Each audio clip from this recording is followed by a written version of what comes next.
Are you satisfied with your talks in Athens, Rome and Paris? Yes, very much.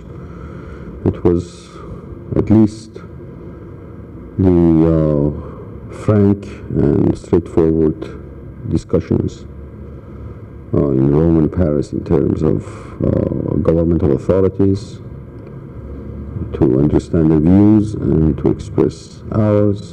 And in Athens, the popular feelings toward our revolution was overwhelming. Therefore, I'm very satisfied. What's the most important message you're going to take home with you to Iran?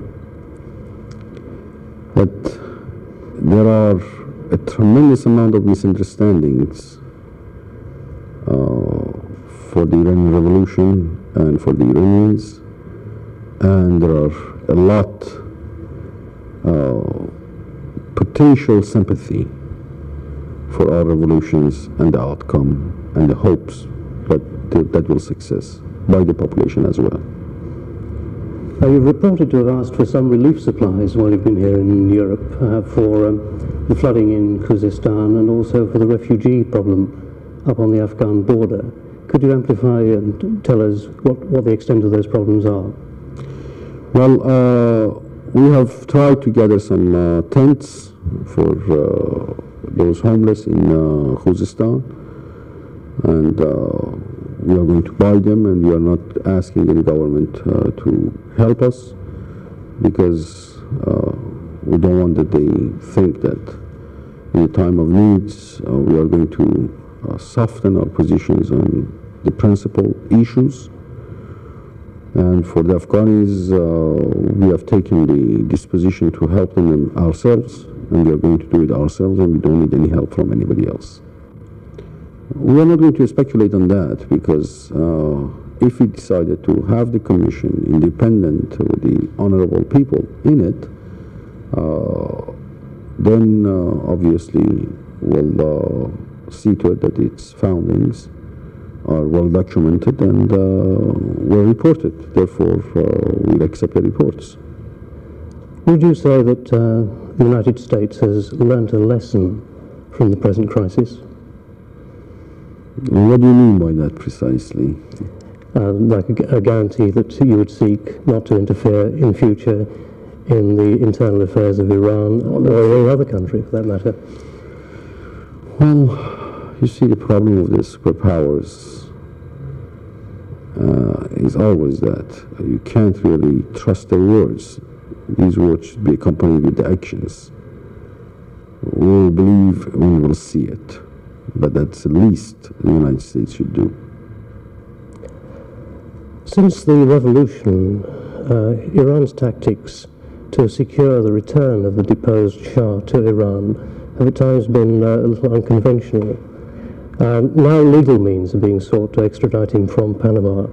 Does this signal an end to the unconventionality?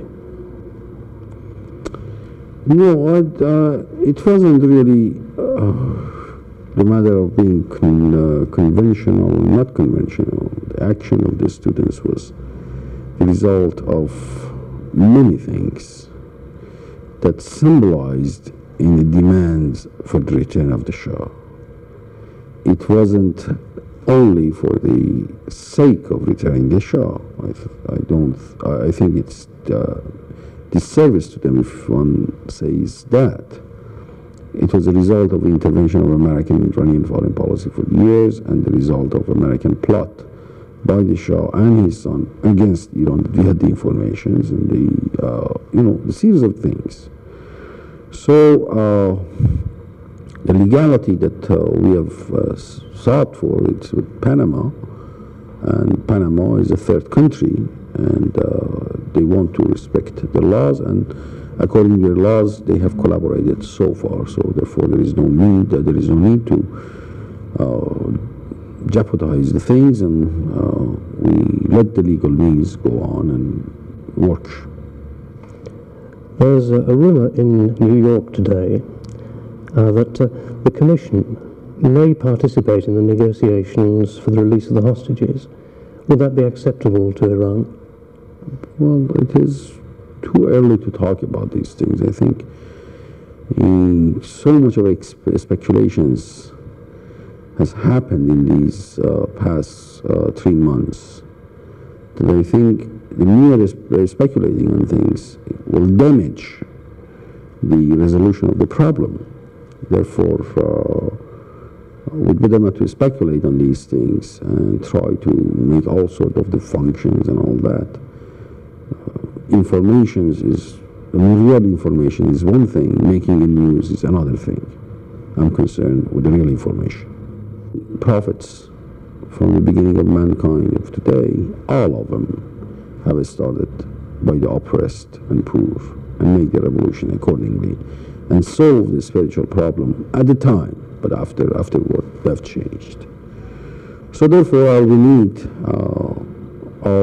expect that the other countries in the Islamic world and in the Christian world, and obviously Vaticans, try to go to the maximum, by the maximum force they go into the matter and try to side with the oppressed people and poor people and to make the revolution that Jesus Christ have made himself, that is backing to the tradition of the force of individuals and the force of a nation and of the people.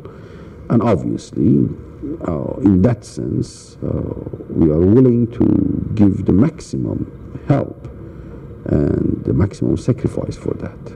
Mm-hmm. So when you come to export the Iranian revolution, the Islamic revolution, it's going to be a gentle revolution rather than a violent one that you export? Well, we are going to only explain the messages of our revolution.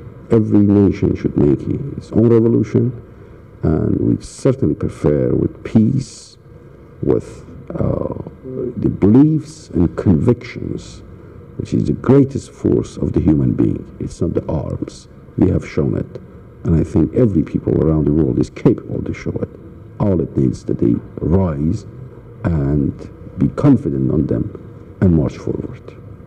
Mr. Ghotbzadeh, thank you very much indeed.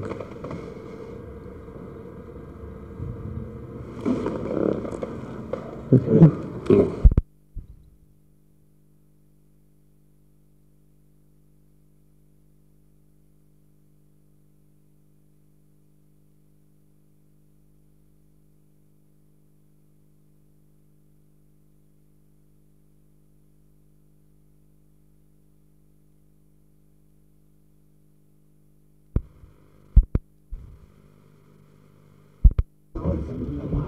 The work of the Commission, as we have explained it time and time, is to hear the grievances of the Iranian people, especially the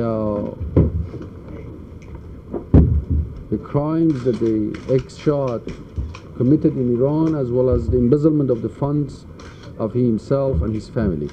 Who did express those grievances?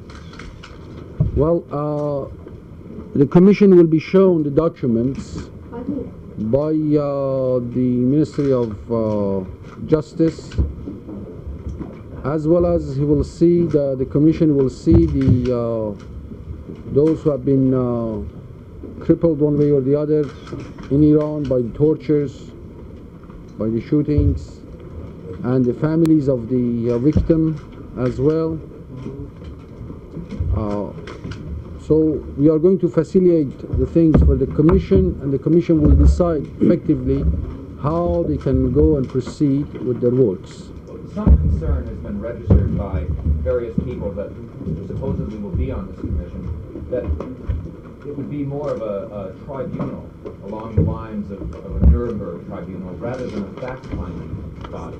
Can you tell us which kind of commission you envision? Will it be to gather facts, or will it be to judge? Well, first of all, I don't know why people do talk when they don't know anything about it. The fact is, this commission and the nature of this commission has been discussed during the trip of Mr. Waldheim to Tehran. and the precise function of the commission has been set forth, and it is called the Commission, International Commission of Inquiry. So you see, if you remember, in the beginning there was a question of the international trial. That has been abandoned, replaced by the notion of an international grand jury, which at that time, most of you probably were in Iran, that I explained that the grand jury differs basically from the trial. And this grand jury, as I explained it today, again, we started to go and try to form it. But unfortunately, some of the people who were supposed, or we were envisaging to have them in the commission, all of a sudden we realized this commission is trying to be recuperated by the other side. That is, instead of really concerning with the grievances which has passed in Iran, they are trying to make sort of American trial for the sake of the Soviet Union, and using again, like they have done it in the past, the Iranian problem, the Iranian people as the POW between the United States and the Soviet Union. And considering our independent decision and our independence toward the two powers and the existing ideologies, we could not adhere to such a maneuvers. Therefore, we abandoned this international grand jury altogether, saying that if there is any international investigation and the grievances of Iranian people is got solely occupies itself with the problem which exists over there, and be a commission independent from the superpowers and from everybody else. The people who are personally are also the people of understanding and independence. And these are the guidelines that we have discussed with Mr. Wildheim, and he has accepted. Therefore, the commission will be independent, and the work will be independent, and we will not let any organization, any ideology, any government to recuperate this commission, or by that recuperate Iranian revolution, for the Iranian revolution is not recuperable by anybody. And at that, I'll try my best. I hope the American media try to be more responsible as well. Did you discuss the people holding hostage? Are they in agreement with these procedures going along? Is there ostensible or underlying resentment, anger? Well, I'm not, frankly speaking, totally aware of what's their sentiments. Obviously, there are some justifiable resentment, because so far in our life, at least in the past 25 years, everything we have seen in international sort of work, one way or the other, we have been cheated. And I mentioned yesterday, you see, you can't prevent an entire people to have the resentment toward these things. But for 50 American hostages, all of you from all over the world are here. But at the same time, in the south of Iran, in Khuzestan, at least 300 people have been killed, and 1,000 of whom have been destroyed. Not like a single question has been asked, or the line has been expressed. So the people who realize that and who understand that, they have a right to have the resentment I was toward. asking about resentment against the government, your government, not against the world press, because you are taking this a step further, which obviously did not agree with the feelings of the people holding the hostage. Well, no, because they consider it's that if there is an anger and hard feeling toward us, because probably, because I really don't know, I'm just giving my sentiments. Probably they think that we are being going too far and being cheated by the international community. So whether they are right in their assessment or not, but I can fully recognize their fear and their anger or their resentment that nevertheless it has been the case so far, we have been cheated. I hope this time we won't. J'espère dans une semaine, 2 semaines, inspiration of the people transfer it and eventually get to the dictatorship.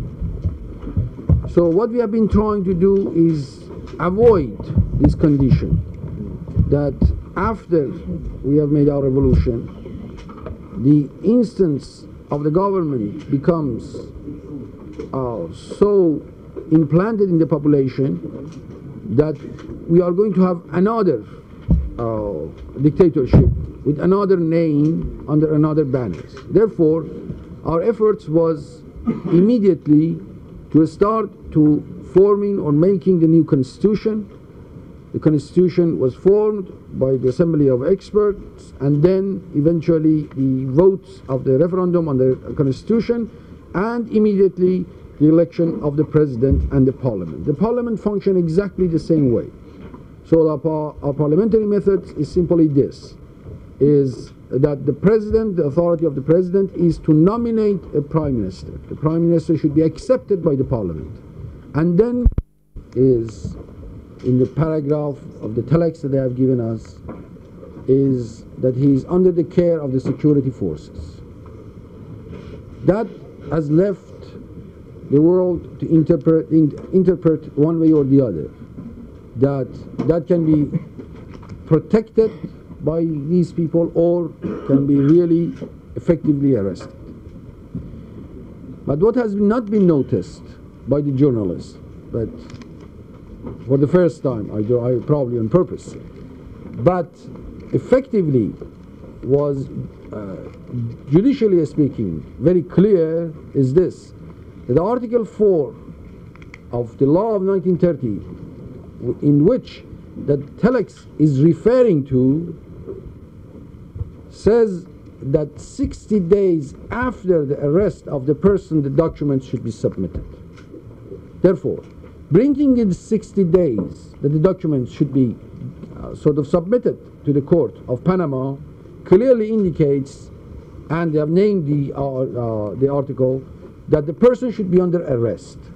If the person is not under arrest, the question of 60 days doesn't sort of come true. It could be 20 days, it could be 200 days. But the minute they talk about the article of 4 and give the 60 days, that is, the person should be arrested. Therefore,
ils sont arrivés 30 minutes à Paris,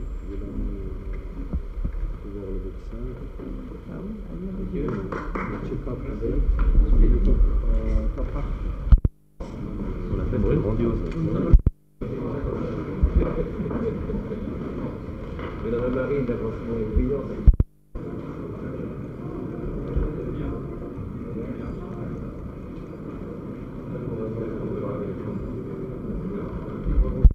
Monsieur le ministre, est-ce que vous pouvez nous dire Expliquer exactement notre position. Quels sont les plus gros dossiers en suspens entre la France et l'Iran selon vous? Il y a quelques-uns, on n'a pas parlé de dossiers précis, mais plutôt en généralité, qu'est-ce qu'on peut faire pour régler les affaires entre les deux pays. Surtout, question c'était la perspective de nos relations à venir. Monsieur le ministre, est-ce que vous avez parlé de la commission si elle va se réunir ici à Paris? Nos questions de commission de réunir à Paris ne se posent pas du tout, de toute façon. Et ça, c'est la commission qui va créée par M. Waldheim, qui va faire l'enquête en Iran. Ça n'a rien à voir avec les autres pays. Alors vous croyez que la commission va se réunir à Paris, à Téhéran? Oui, justement parce que les documents se trouvent à Téhéran, les lieux de crimes sont à Téhéran. Bon, la commission ne peut pas se créer par exemple à New York. À New York, il n'y a rien à faire. Et ailleurs non plus. Parce que s'il avait quelque chose à étudier en France, bien sûr, si c'était le lieu, en Allemagne ou ailleurs, mais une question simplement, c'était jamais que la commission se forme ailleurs qu'au lieu de problème.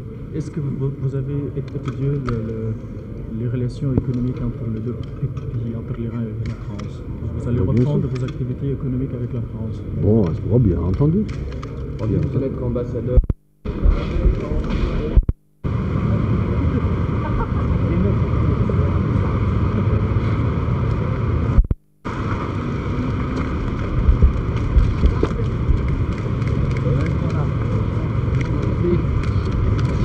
S'il vous plaît.